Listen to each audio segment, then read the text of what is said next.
네, 메스포 드론, 드론을 위한 수학이라는 내용인데요.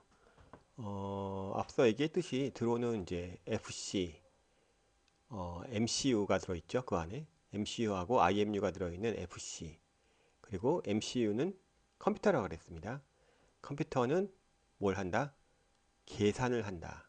그래서 드론은 뭔가 계산을 해서 비행을 하는 놈이라고 볼 수 있습니다. 그래서 계산을 하기 위해서는 숫자가 쓰이겠죠. 드론에서는 이제 어떤 숫자를 사용해서 인풋, 아웃풋을 숫자로 처리하는지 좀 알아보는 시간이 되도록 하겠습니다. 내용이 조금 어려울 수도 있고 그런데 어, 사실은 뭐 처음 고등학교 이과 수학이 좀 많이 내용이 필요한 부분이 있고요. 그리고 이 부분은 뭐 삼각함수, 벡터, 아까 뭐 대학에서도 이제 약간 공업 수학 같은 거를 어, 배운다면은 이런 내용을 다 배우긴 하지만 조금 이제 그거 말고는 조금 원리 중심으로 설명을 하도록 하겠습니다. 다음 페이지 보겠습니다.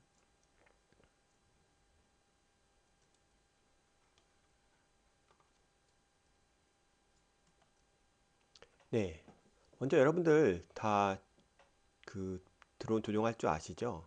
드론을 조종하다 보면은 이제 이런 일이 많이 발생하죠. 외부에서 이제 드론을 조종해서 내가 잘 이제 컨트롤해서 이제 호버링을 해놨는데 바람이 분다거나 여러 가지 원인으로 인해서 이제 드론이 살짝 이렇게 기울어서 왼쪽으로 그림에서 볼 때는 정면에서 봤을 때 약간 왼쪽으로 흐르고 있는 모양이 보이죠. 만약 이런 거를 여러분들이 발견했을 때 다시 이제 여러분이라면 어떻게 하겠습니까?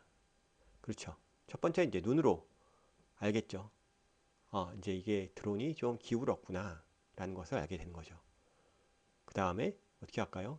조종기가 있으니까 여러분들 조종기에 이제 에어로론을 살짝, 그죠? 왼쪽으로 돼 있으니까 이제 살짝 오른쪽으로 살짝 치겠죠. 그러면은 이제 왼쪽 모터가 좀 더 빨리 돌면서 이제 잠시 살짝 이제 오른쪽으로 가겠죠. 그래서 세 번째 이제 점차 이제 수평이 맞아지는지 이제 눈으로 확인하죠. 스틱으로 이제 살짝 오른쪽으로 살짝 움직이면서 그 다음에 이제 오른쪽 드론이 이제 오른쪽으로 살짝 이동하면서 수평이 맞아지는지를 내 눈으로 확인하겠죠. 그 다음에 이제 오른쪽으로 기울어지면 어떻게 되겠어요? 더 이제 오른쪽으로 더 갈 수 있겠죠.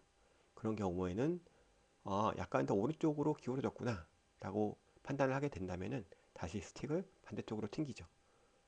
그래서 어떻게 해요?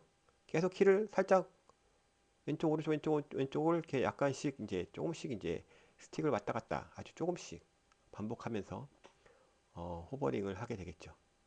혹시 이런 사람 있을지 모르겠어요. 드론이 약간 왼쪽으로 한 15도는 기울어졌네. 사인 15도는 0.26이야. 모터 회전을 한 300 RPM 정도 올리면 되겠구나. 스틱은 우로 5cm 정도 하면 되겠구나. 뭐 이런 계산을 하면서 비행을 하는 사람은 없을 거예요. 물론 이제 왼쪽으로 조금 더 이제 많이 기울어졌다고 생각이 든다면은 조금 더 이제 키가 좀 더 키의 움직임이 좀 커지겠죠. 그래서 조금 더 빨리 호버링을 할 수 있게끔.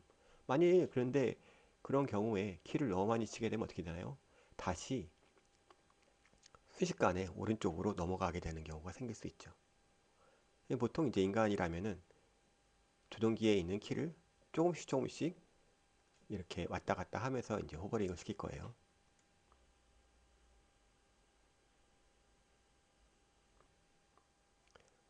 지금까지 이제 사람이 호버링을 어떻게 시키는지 살펴봤는데요. 여기서 사람의 눈이 이제 센서 역할을 하는 거죠. 사람의 눈이 센서 역할을 해서 좌우로 얼마나 기울어져 있는지, 앞뒤로 얼마나 되어 있는지, 드론의 이제 자세나 위치 같은 거를 파악하게 돼 있죠. 그리고 손이 뭐죠? 손이 모터를 조절하는 게 되는 거죠. 예.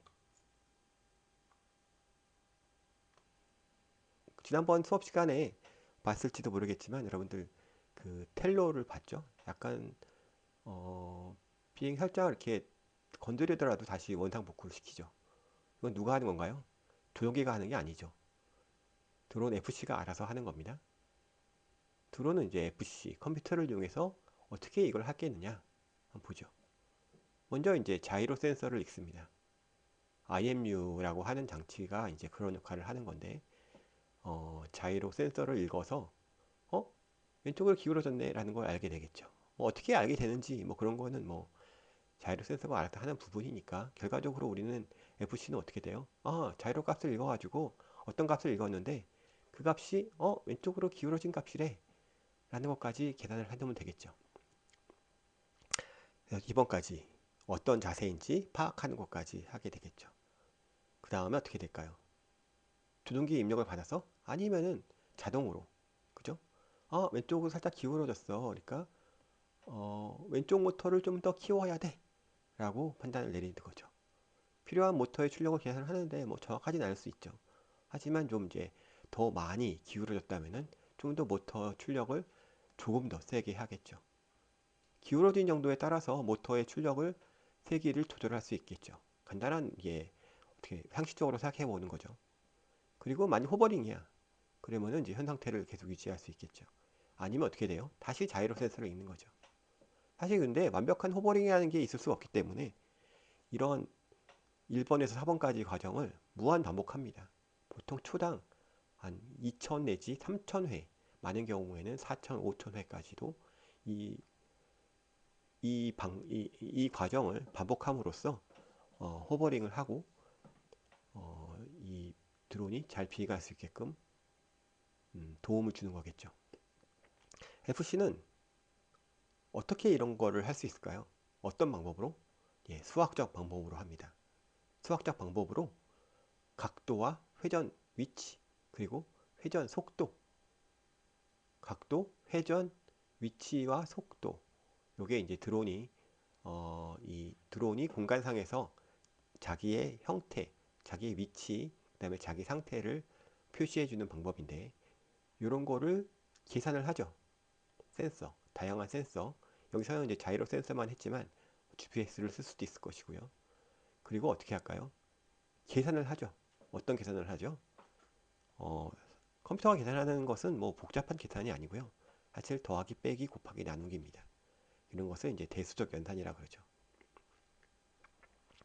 그래서 이런 거를 수학적 방법으로 각도와 회전을 이용해서 각도와 회전과 위치와 속도를 계산하고, 그거를 가지고 대수적 연산을 가지고 결국엔 모터를 컨트롤하는 그런 알고리즘을 FC에서는 사용하고 있는 것입니다.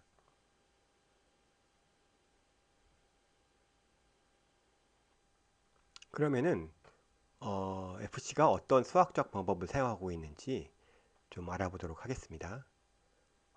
사실 뭐 그거를 정확하게 알기보다는 어떤 식으로 그런 과정이 형성되어 있는지 약간 수학적 빌드업을 좀 해볼 건데요.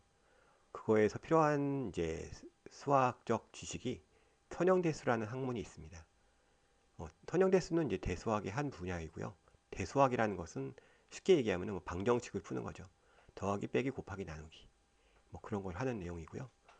어, 예, 선형대수에 꼭 상함수가 포함되어 있진 않지만, 우리가 이제 상함수, 왜냐면 드론이 이제 회전할 때 이제 각도를 가지고 우리 계산을 하기 때문에 상함수를 좀 알아야 되고요.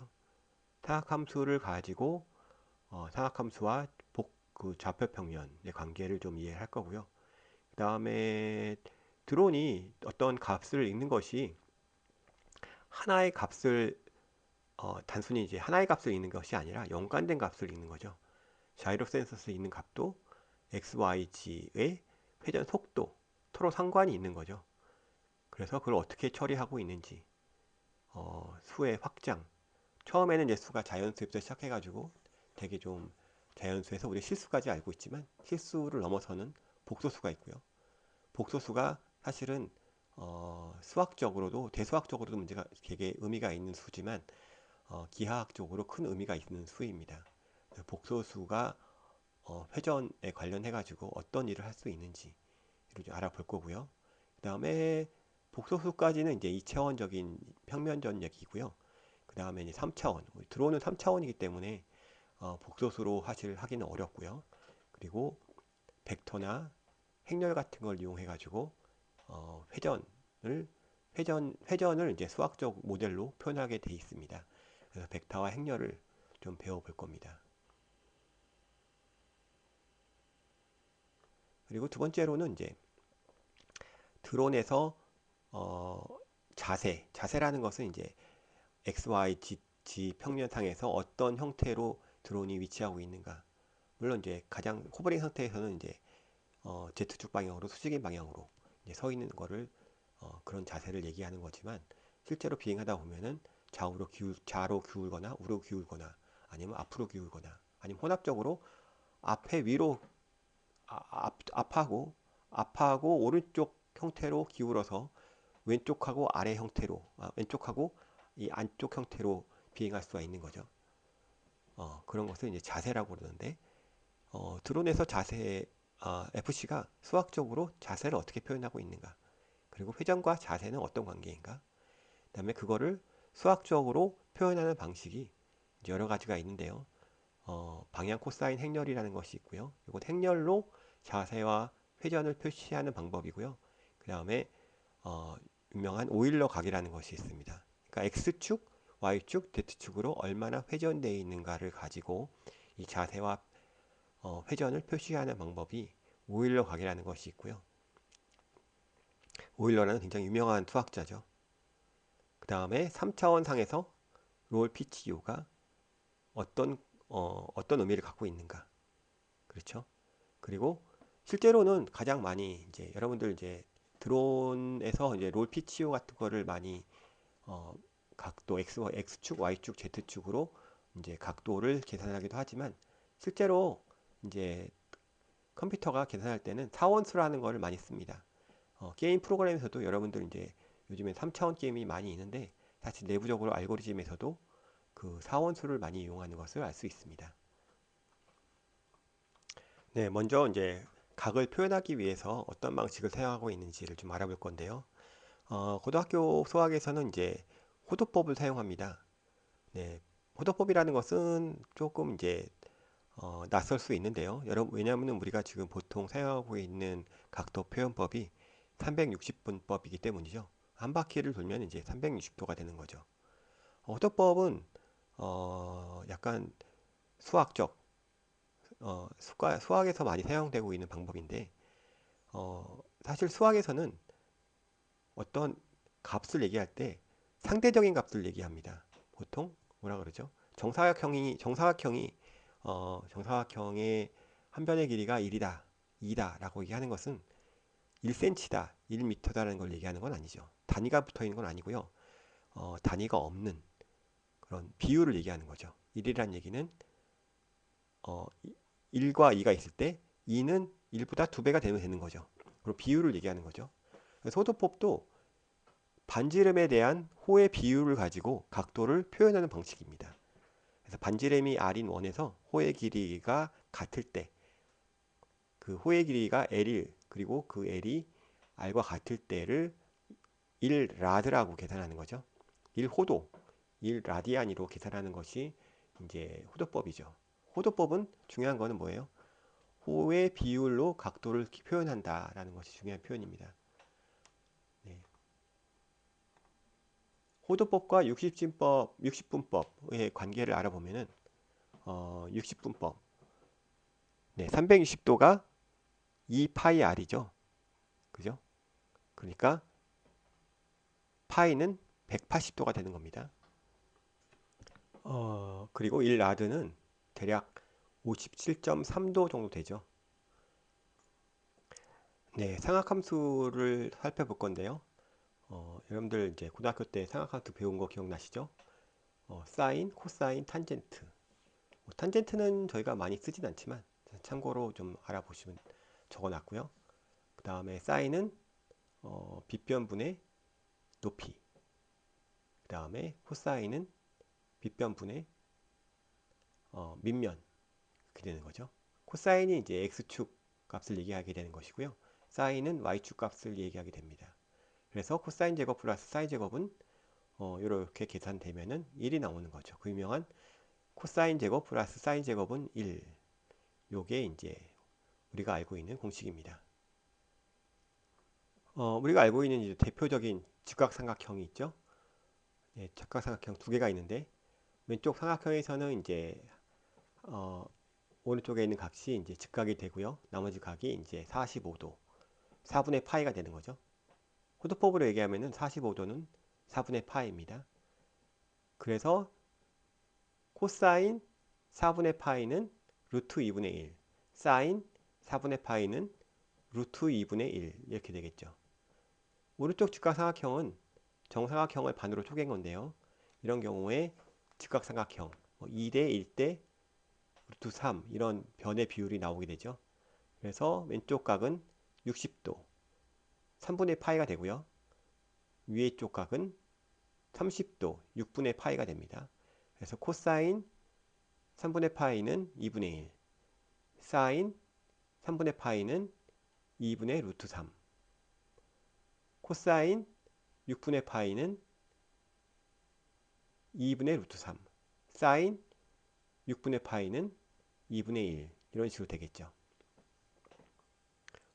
직각삼각형을 보니까 피타고라스가 생각이 나는데요. 피타고라스 시대에 이제 1대 1대 루트 2라는 개념을 알았죠. 하지만 이제 루트 2라는 것은 여러분들이 잘 알다시피 무리수입니다. 우리가 이제 소위 말해서 무슨 이제 이치에 어긋나거나 좀 어려운 일을 하려고 할 때 이제 무리수를 둔다고 그러죠. 그때 쓰이는 그 무리수가 그 무리수에서 나온 말인데 그때 이제 피타고라스가 루트 2를 이라는 수를 알았지만 그 당시에는 이제 모든 수는 이제 분수로 표시되어야 된다고 하는 어떤 믿음이 있었는 것 같아요. 그래서 피타고라스가 이 무리수의 존재를 숨겼죠. 그러니까 피타고라스 정리를 알고도 이를 좀 많이 뭐라 그러죠? 다소 이제 종교적 의미도 있었던 것 같은데 이 수를 감추려고 노력을 많이 했어요. 직각을 만들기 위해서는 사실 그 이집트에서부터 사용되는 방법이 있죠. 3대 4대 5. 그래서 양변이 이제 3대 4가 되는 거고요. 빗변의 길이가 5가 되면은 5에 대응하는 각이 이제 직각이 되는 거죠. 네, 이제 살펴볼 것은 좌표평면인데 여러분들 수학에서 가장 수학이 언제쯤 시작되는 거 혹시 아시나요? 네, 아주 오래전부터 시작됐다는 거 알 수 있죠. 뭐 기원전 3000년 전부터 시작을 했다고 하는데 그때 이제 수학이 발전한 나라를 보면은 이집트라는 나라가 있어요. 이집트에서는 이제 수학이 왜 발전했냐면은 나일강이 매해 이제 범람을 하니까 그걸 이제 예방하거나 예측하기 위해서 이제 수학이 발달했다고 하죠. 그래서 수학이 발달한 것은 뭐 그 나일강의 범람도 있지만 피라미드 같은 건축물을 짓기 위해서는 단순히 이제 계산을 해야 되는 필요가 생긴 거죠. 그때 이제 했던 것이 이제 기하학이라는 거예요. 기하학이라는 것은 이제 도형을 다루는 학문이죠. 그러니까 피라미드 같이 정사각뿔 같은 거를 계산하기 위해서는 이제 그런 거에 해당되는 이제 기하학 정보가 필요했던 것이죠. 그렇게 이제 수학이 기하학이 처음에 발달을 하고 계속 이제 기하학이 발달하면서 어, 피타고라스가 이제 피타고라스 시대에 이제 나온 것이 이제 피타고라스 정리인데 어, 그때 이제 그 무렵에 나왔던 것들이 이제 방정식 같은 거죠. 2차 방정식 해법 같은 거는 이제 이미 기원전에 사람들이 알고 있었던 학문이니까 그러니까 방정식과 같은 학문이 생겼죠.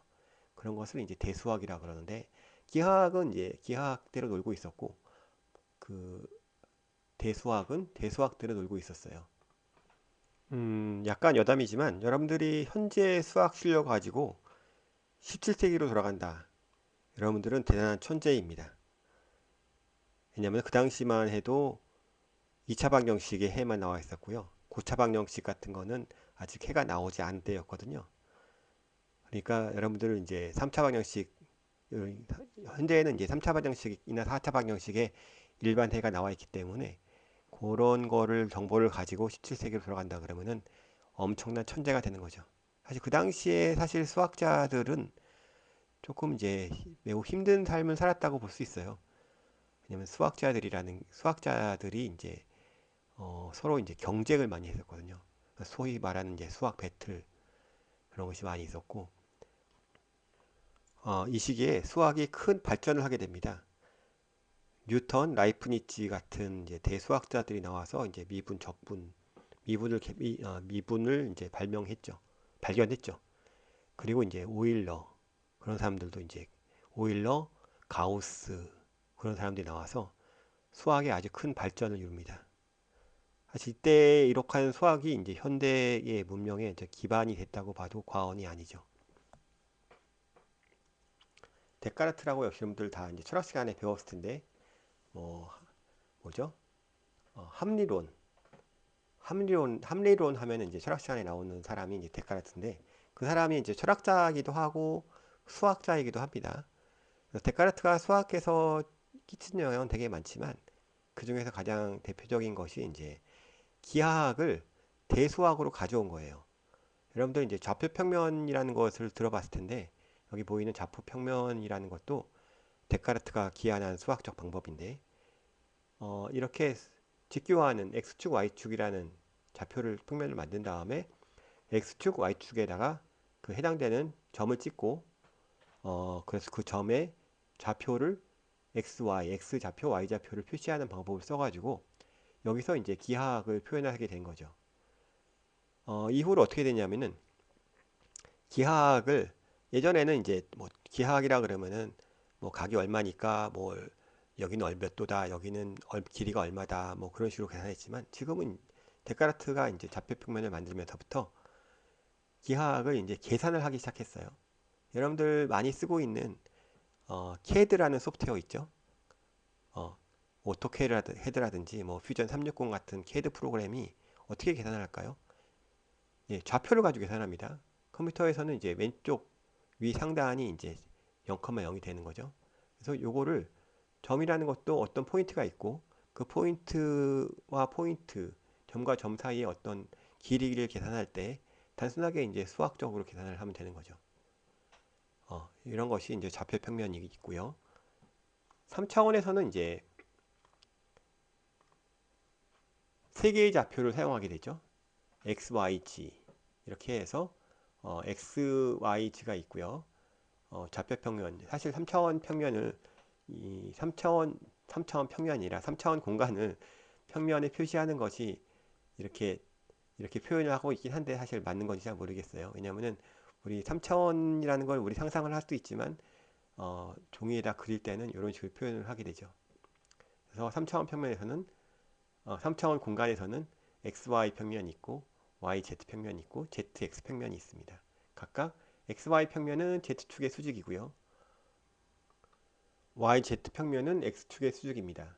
그리고 ZX 평면은 Y축의 수직이죠. 이러한 이제 좌표 평면이 없었다면은 현대 컴퓨터에서 우리가 많이 재밌게 쓰고 있는 게임 같은 것도 만들어지지 않았을 거예요. 뭐 안 그랬을 수도 있지만 이제 제 생각에는 이 좌표 평면이라는 게 생기면서 모든 3차원, 2차원, 3차원적인 움직임, 그다음에 회전 그런 것들을 컴퓨터가 계산을 할 수 있게 된 거죠. 물론 계산량은 어마어마하게 많죠. 이런 걸 계산하기 위해서는 이제 앞으로 배울 이제 행렬이나 사원수 같은 걸 사용해야 되기 때문에 계산량은 엄청나게 많지만 이런 좌표평면이라는 것이 좌표평면으로서 이제 기하를 계산을 함으로써 이제 이런 컴퓨터 게임을 할 수 있게 된 거죠. 컴퓨터 게임뿐만 아니라 이제 드론, 로봇 그런 것도 이 좌표평면의 도움이라고 말할 수 있을 것입니다. 이번 시간에는 이제 드론 제어라는 것이 무엇인가? 약간 뭐 사실 드론 제어라는 것이 매우 추상적으로 들릴 수도 있지만 인간의 조종과 기계 드론이 자동 호버링 되는 거를 좀 비교해 가면서 어, 제어를 어떻게 할 수 있을지 좀 감을 잡아봤고요. 그리고 고등학교 때 배웠던 타각함수, 좌표 평면 이런 것도 좀 살펴봤습니다. 좀 이해가 되실지 모르겠습니다. 다음 시간에는 실제로 드론이 어떤 형태의 숫자, 어떤 개념의 수를 사용해서 이 드론을 표현하고 그걸 계산할 수 있는지 좀 구체적으로 알아보는 시간을 갖도록 하겠습니다. 수고하셨습니다.